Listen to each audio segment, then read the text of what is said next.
세상을 다 갖고 싶은 욕심꾸러기 한 사람이 있었습니다.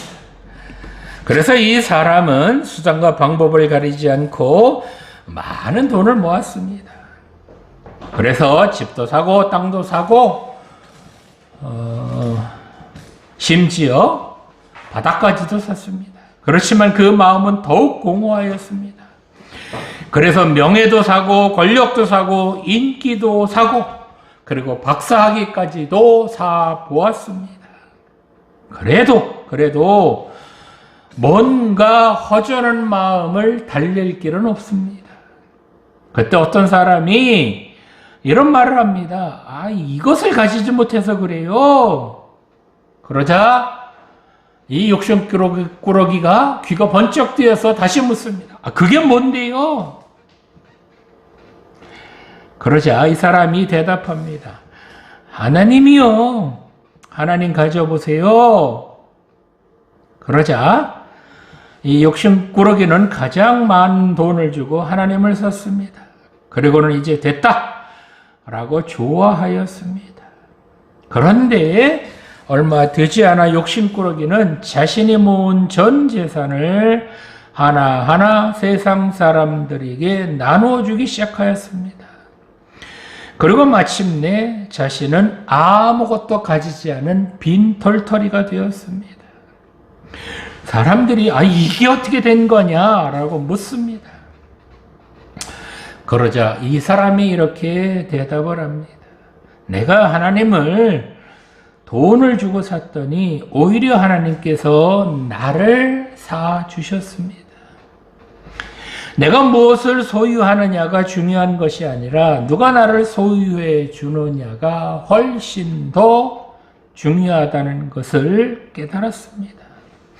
이제 나의 주인은 바로 하나님이십니다. 주인님인 하나님께서 재산을 나누어 주라고 하셔서 이제 나누어 준 것뿐입니다. 이렇게 대답했다고 합니다. 오늘 우리에게 주신 이 본문의 배경을 살펴보면 사도 바울이 2차 전도 여행을 하면서 데살로니가에서 3번의 안식일 동안, 즉 3주 동안 복음을 전합니다. 근데 이것이 3주가 넘어서 석 달이 되었는지 한 달이 되었는지는 불분명합니다. 사도행전 17장 4절 말씀을 보면 그중 어떤 사람 곧 병관한 헬라인의 큰 무리와 적지 않은 귀의 부인도 권함을 받고 바울과 실라를 따랐다라고 하는 것을 보면 이때 많은 이방인 귀족들이, 즉 데살로니가에 살던 많은 이방인 귀족들이 회심을 하고 그렇게 기독교로 개종한 것으로 여겨집니다. 이 많은 귀족들이 회심한다는 것은 그동안 자기들이 누리던 많은 것들을 포기하거나 또는 잃어버린다는 것을 뜻합니다. 사도 바울은 이 사람들에게 오늘 주신 본문을 통하여 항상 기뻐하라, 쉬지 말고 기도하라, 범사에 감사하라 라고 하는 이 하나님의 뜻대로 살 것을 권합니다. 자, 그렇다면 하나님의 뜻대로 산다는 것은 어떤 것일까요? 오늘 주신 본문을 살펴보며 하나님의 뜻이 무엇인지 깊이 깨닫는 시간이 되기 원합니다. 자, 첫 번째로 하나님의 뜻은 항상 기뻐하는 것입니다. 본문 16절 말씀 보겠습니다. 다 같이 한번 읽을까요? 시작. 항상 기뻐하라. 아멘. 자, 본문 16절에서 18절까지 말씀은 참으로 유명한 말씀입니다. 이처럼 항상 기뻐하고 쉬지 말고 기도하며 범사에 감사하는 이유가 바로 하나님의 뜻이기 때문이라고 말씀합니다. 자, 그렇다면 이 하나님의 뜻대로 살아야 하는 전제 조건은 무엇일까요?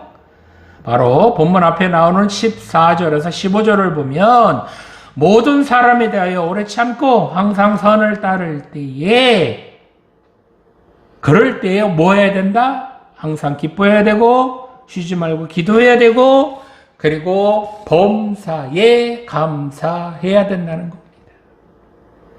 모든 사람에 대하여 오래 참고 항상 선을 따를 때에, 그럴 때에 기뻐해야 되고, 기도도 필요하고, 그리고 감사도 해야 한다는 겁니다. 여러분 한번 생각해 보시겠습니까? 모든 사람에게 대해서 오래 참는 거, 이거 쉽겠습니까? 나에게 악하게 대하는 사람이 있는데, 그런 사람에게도 내가 선을 행할 수 있겠습니까? 그래서 이렇게 모든 사람에게 대해서 오래 참으며, 그리고 항상 선을 행하려면 어떻게 된다고요?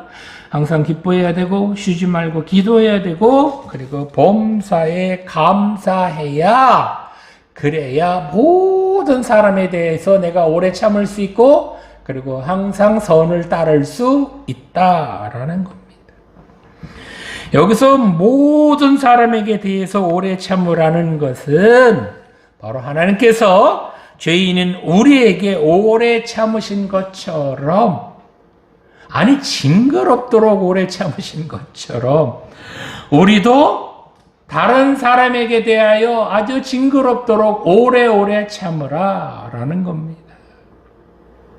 하나님께서 이렇게 오래오래 참으시는 것은 힘이 없어서도 아니고 징계를 하실 줄도 몰라서가 아니라, 비록 죄인일지라도 이렇게 사랑으로 참아주고 견디면, 그래서 기다려주면 그 사람이 언젠가는 하나님께서 돌아올 것을 기대할 수 있기 때문에, 그렇기 때문에 이렇게 사랑으로 기다리라는 겁니다.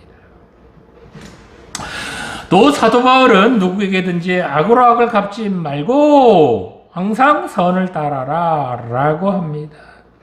여기서 선을 따라라 라는 말은 일반적으로 선하게 살라 라는 그런 의미라기보다는 악으로 대적하는 사람에 대해서까지, 즉 나한테 악으로 대하는 그런 사람들에게까지도 악으로 악을 대하지 말고, 비록 악으로 그 사람이 나에게 대할지라도 나는 선으로 대하라 라는 겁니다.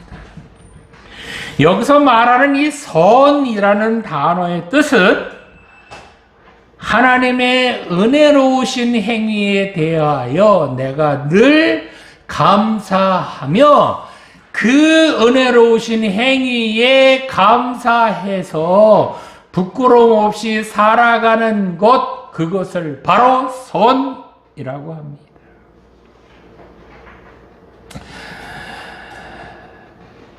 자, 그러면 여기서 항상 기뻐하라 라는 말씀은 어떤 의미일까요? 이 항상이라는 단어는 이 헬라어 언어로 보면 시간이나 장소를 불문하고, 뿐만 아니라 상황이나 환경에까지도 지배를 받지 않는 그런 상태를 말합니다.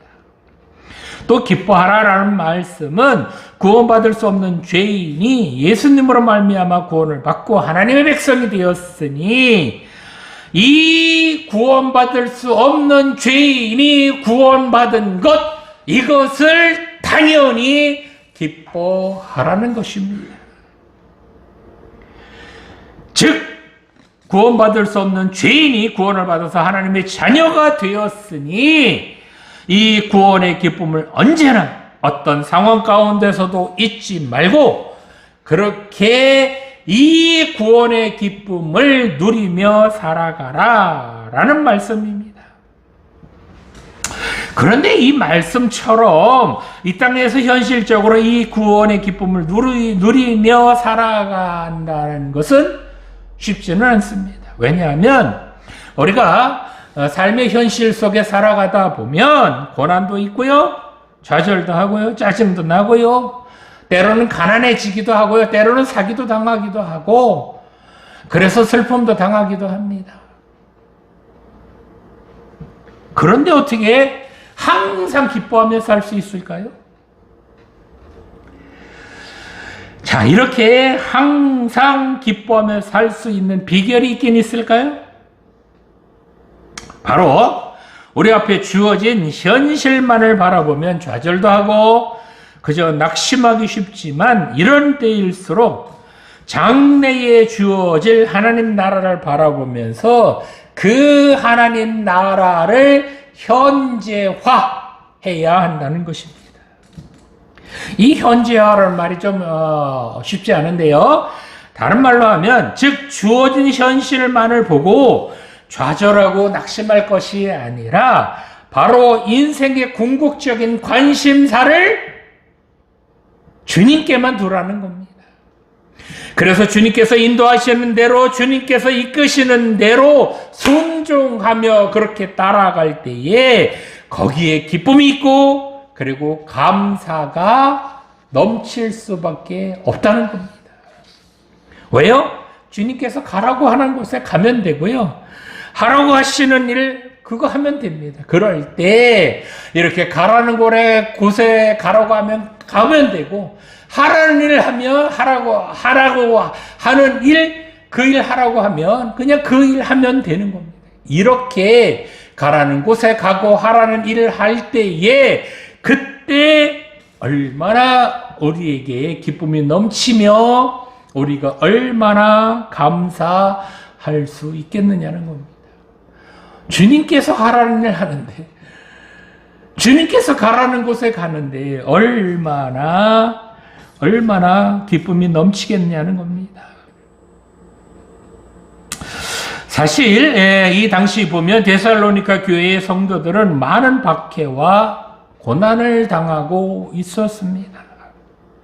이들이 대부분 누구였었다고요? 로마의 귀족 출신이 많았다고 합니다. 자, 그런데 그들은 로마의 시민권보다도 영원한 하나님 나라의 시민이 된다는 이것을 더 기뻐했다는 겁니다. 다른 말로 하면 현실에 닥친 그 현실을 보기보다는 현실 너머에 있는 하나님만을 바라보았다는 겁니다. 그래서 그 귀한 로마의 시민권이나 귀족으로서의 권리도 다 내어 던지고 하나님 나라의 백성으로 그렇게 기쁘게 살았다는 겁니다.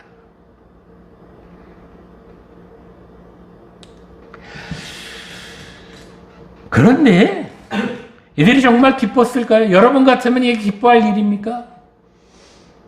귀족인데 돈 많은데요? 재산 많은데요?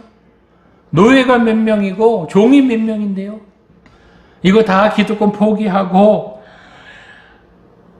일반 사람처럼 노예처럼 살라는 이것이 과연 기쁨이 되겠습니까?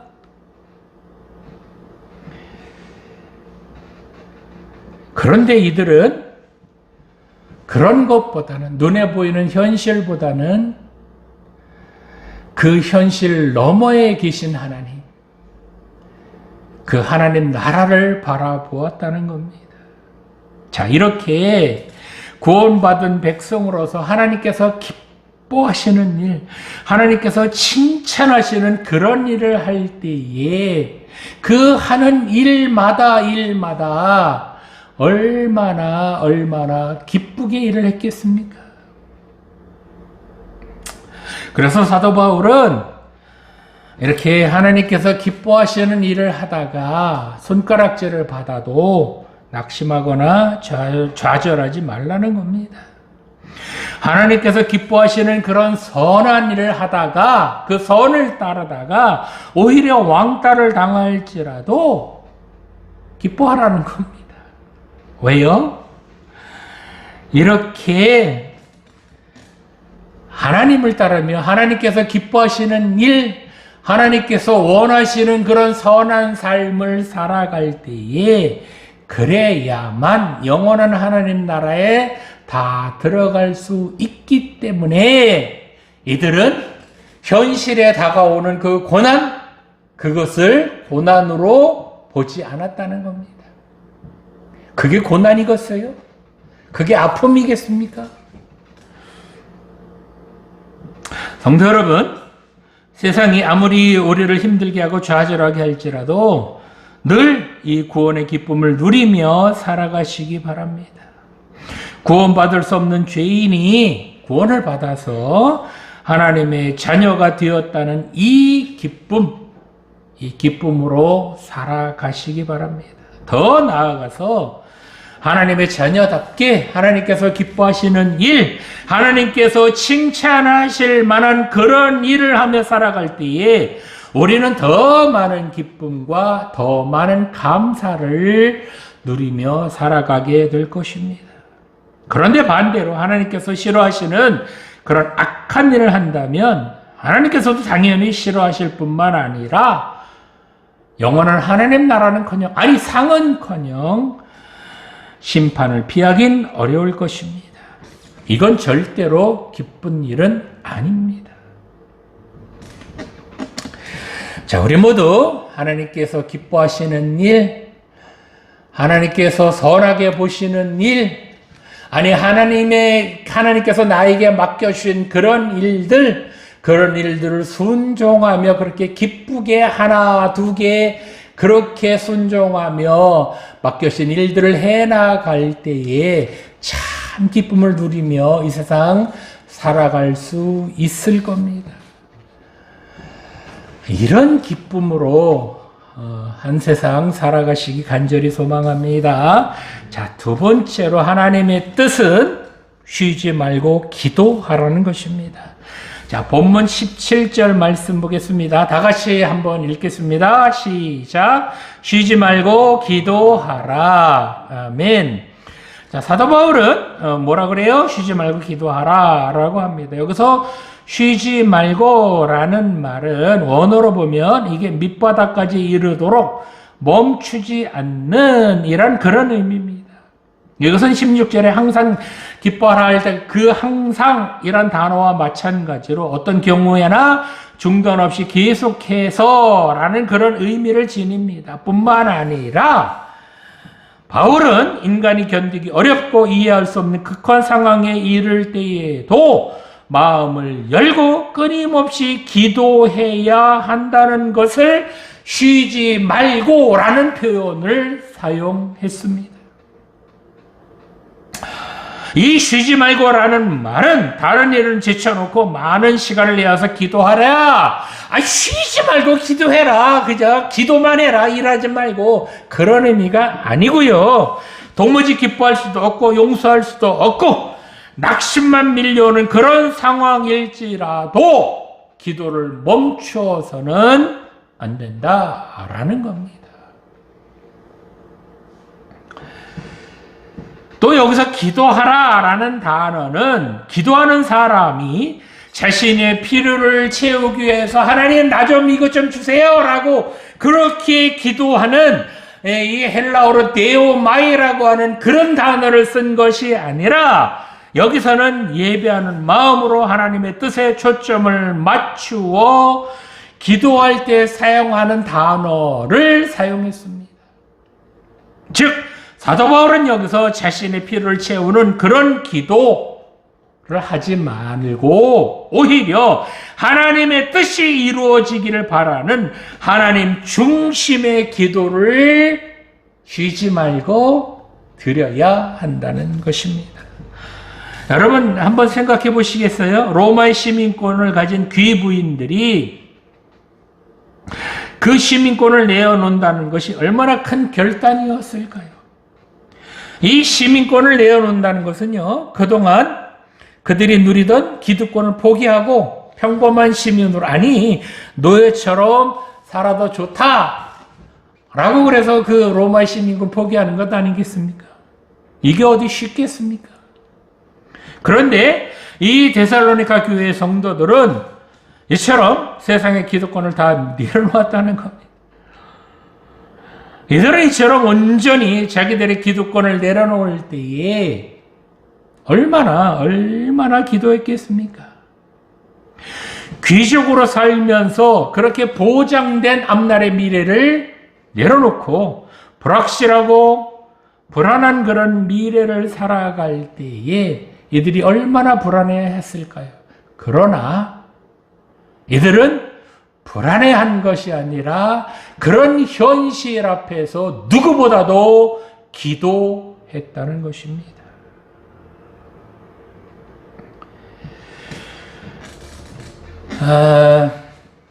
AD 300년, 313년경에 로마의 국교가, 즉 나라의 종교가 기독교로 공인을 받습니다.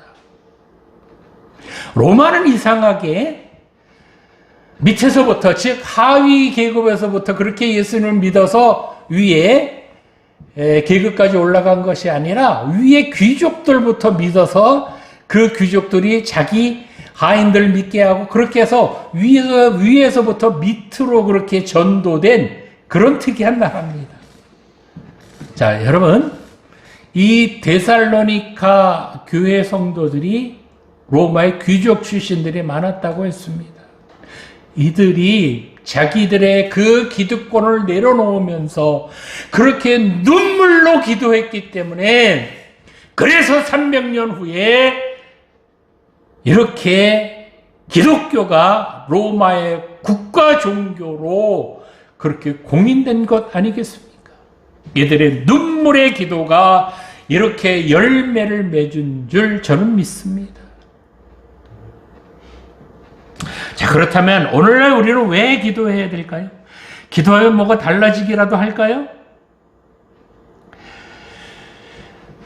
여러분, 기도 어렵게 생각하지 마시고요. 기도는 바로 하나님과 대화하는 겁니다. 우리의 사정을 하나님께 아뢰며 하나님과 깊은 규제를 나누는 것, 그것이 바로 기도입니다. 그래서 기도는 하나님의 자녀들의 특권인 동시에 의무이기도 합니다. 왜냐하면 이 기도를 통해서 하나님의 능력이 임하기 때문입니다. 우리가 기도할 때 무릎 꿇고 기도하잖아요.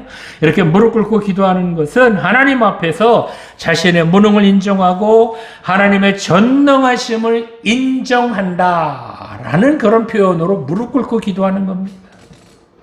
즉, 성도는 기도를 통하여 하나님의 능력을 자신의 현재 삶 속으로 그렇게 끌어들여서, 그래서 하나님의 능력을 사용하는 겁니다. 물론 이 말이 하나님을 내 마음대로 부를 수 있다라는 그런 의미는 아니고요. 내가 기도를 통해서 내 뜻을 꺾고 내 생각을 꺾고 하나님의 뜻에 순종할 때에, 그럴 때에 하나님의 능력이 내 속에 임해서 내 삶 속에서 이 하나님의 능력이 나타난다는 겁니다. 그러기에 주님께서도 우리에게 쉬지 말고 기도할 것을 요구하셨습니다. 이렇게 하나님 앞에 기도한다는 것은 내가 하나님의 뜻에 순종하도록 내 뜻과 내 생각을 다 내려놓게 하심으로 내 삶 속에서 하나님의 뜻, 그리고 하나님의 능력이 나타나도록 그렇게 역사하시는 것, 그것이 바로 이 기도라는 겁니다. 그래서 이 기도를 통해서 하나님의 능력이 내 능력이 되게끔, 내 삶 속에서 나타나게끔 그렇게 간절하게 간구하는 것, 그것이 바로 기도라는 겁니다. 그런데 기도 안 한다고요? 우리는 너나 할 것 없이 다 나약한 존재들입니다. 그저 바람만 불어도 금방 쓰러지는 그런 풀과 같은 존재들입니다. 그래서 우리 주님의 도우심이 절대적으로 필요한 그런 존재들입니다. 그러기에 우리들은 오늘 본문의 말씀처럼 쉬지 말고 기도해야 합니다. 하나님의 능력이 충분히 내 삶 속에서 능력으로 나타나도록 늘 기도해야 합니다. 그래야 이 험한 세상을 살아갈 수가 있습니다. 오늘 예배 드리시는 청년 여러분, 하나님의 능력이 지금은 여러분에게서 즉각적으로 나타나기를 원하신다면 기도하시기 바랍니다.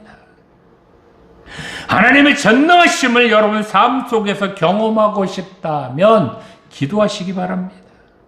기도해야 이 약한 세상 이길 수 있으며, 기도해야 하나님께서 능력으로 우리들 지켜주실 줄 믿으시기 바랍니다. 오늘 본문의 말씀처럼 하나님의 뜻은 바로 우리들이 쉬지 않고 기도해야 한다는 것입니다. 왜요? 이렇게 기도해야 이 험한 세상에서 죄 가운데 빠지지 않고 살아갈 수가 있기 때문입니다. 오늘 주신 말씀처럼 쉬지 말고 기도해서 이 험한 세상에서 승리하는 우리 모두가 되시길 간절히 소망합니다. 자, 마지막으로 하나님의 뜻은 범사에 감사하라는 것입니다. 자, 본문 18절 말씀 다 같이 읽겠습니다. 시작. 범사에 감사하라. 이것이 그리스도 예수 안에서 너희를 향하신 하나님의 뜻이니라. 아멘. 사도 바울은 범사에 감사하는 것이 하나님의 뜻이라고 합니다. 여기서 범사라는 단어는 모든 일에 또는 어떤 환경에서도 라는 그런 의미입니다. 또 이 감사라는 단어는 하나님의 은혜에 감사할 때, 그럴 때 사용되는 단어입니다. 이런 감사는 하나님의 선하심, 하나님의 인도하심, 하나님의 은혜를 깊이 깨달을 때에 비로소 나타날 수 있는 신앙적인 태도를 말합니다. 즉, 어떤 일을 만났을 때 처음에는 하나님께서 왜 이렇게 인도하시며 왜 이렇게 말씀에 순종하라고 하시는지 이해도 되지 않지만 나중에 그 일을 경험하면서 또는 그 경험하고 난 후에 하나님께서 그때 왜 그러셨구나 라고 이해가 될 때에 그때 하나님 앞에 감사할 수밖에 없게 된다는 겁니다. 하나님께서 이때 이래서 이렇게 하셨구나. 그렇게 하지 않으셨으면 큰일 날 뻔했네. 라고 감사하게 된다는 겁니다.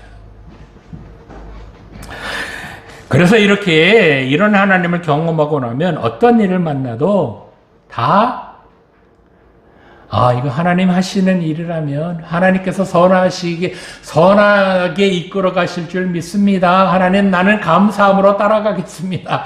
이렇게 순종하게 된다는 겁니다. 그렇겠지요? 그러나 이런 깨달음이 없으면 어려움을 만날 때마다 하나님 앞에 원망과 불평을 늘어놓을 수밖에 없게 된다는 겁니다.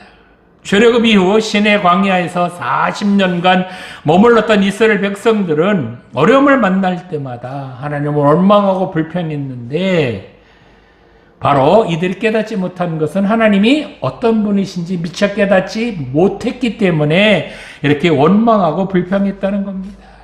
자, 자신들을 애굽 종살이에서부터 구원해 주신 분이 누구예요? 하나님이시잖아요. 또한 가나안 땅으로 이렇게 인도하여 들이신 그분이 바로 누구세요? 하나님이시잖아요. 이스라엘 백성들이 그 광야에서 불평할 것이 아니라 하나님이 이런 하나님인 줄 알았다면 불평했겠습니까? 오히려 감사했을 것입니다. 본 서신의 수신자인 데살로니가 성도들도 당시 여러 가지 어려움으로 그렇게 많이 힘들어 했었습니다. 이런 상황에서도 그들이 하나님께 불평하지 않고 감사할 수 있었던 것은 바로 그들을 구원하신 하나님께서 선하신 분이시다. 절대로 우리에게 악을 행하실 분이 아니다. 라는 것을 깨달았기 때문이라는 겁니다. 입술로만 하는 감사가 아닌 영혼 깊은 곳으로부터 우러나오는 이러한 감사는 나를 구원하신 하나님께서 어떤 분이신지, 나를 이런 환경에 두신 그 하나님이 어떤 분이신지 진정으로 깨달을 때에 어떤 상황에서도 어떤 처지에서도 감사할 수 있다는 겁니다.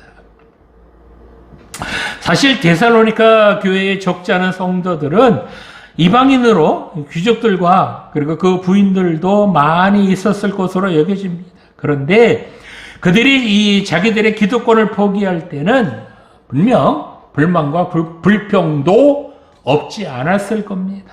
그런데 그들이 이런 기득권을 다 내려놓을 수 있었던 것은 바로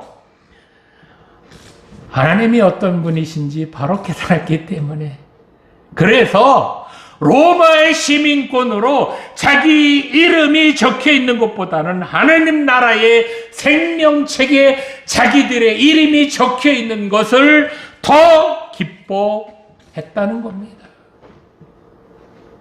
아니, 자기들처럼 이방인이며 죄인인 사람들을 구원하여 주신 그 하나님의 은혜에 어찌 감사하지 않을 수 있었겠습니까? 더더군다나 자기들이 그렇게 심하게 매질을 하고 십자가에 못 박아 죽인 그 예수라는 사람이 바로 자기들과 같은 죄인들을 구원하러 오신 구원자라는 사실에 더욱더 감사할 수 있었을 것입니다.